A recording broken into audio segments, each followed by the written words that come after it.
En Ukraine, la Russie continue ses offensives contre des sites fournisseurs d'énergie. La situation en plein hiver devient de plus en plus chaotique. À Kiev, par exemple, 6000 immeubles sont privés d'électricité, ce qui signifie aussi là-bas privés de chauffage. Ça toucherait plus de 1000 foyers. Dans le même temps, on discute de ce conflit-là à Abu Dhabi entre Ukrainiens, Russes et Américains. Et tout ce qu'on constate, c'est qu'il n'y a pas de trace de trêve, pas le plus petit espoir de cesser le feu, ni la moindre ligne d'un accord de paix. Maxime de la Cuvellerie, Philippe Antoine. Des sirènes qui déchirent la nuit, suivies d'explosions provoquées par la défense anti-aérienne et parfois aussi des flammes qui naissent après l'impact des quelques drones qui parviennent à traverser le bouclier ukrainien. La nuit dernière, c'est tout le territoire ukrainien qui s'est retrouvé en alerte. Une nouvelle nuit de terreur russe, ce sont les mots du ministre ukrainien des Affaires étrangères.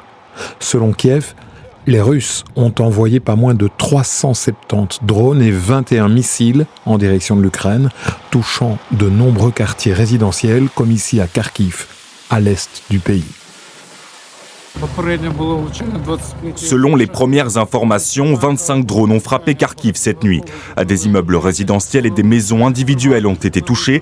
Un hôpital et une maternité ont été endommagés. Pour le moment, tous nos services publics fonctionnent, mais le quartier industriel et 2 autres quartiers ont subi des dégâts très importants.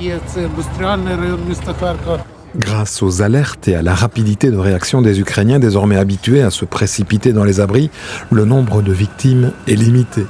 Mais à Kiev, près de 6000 immeubles ont de nouveau été privés d'eau, de chauffage et d'électricité, alors que les températures avoisinent les moins 10 degrés, ce qui semble même avoir un effet sur les espoirs de fin de guerre.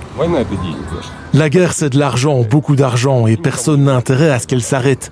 Seuls les gars se font tuer pour rien. Croyez-moi, ma main est toute tailladée et balafrée. Je regarde toute cette folie, je n'ai pas de mots, je ne dirai rien.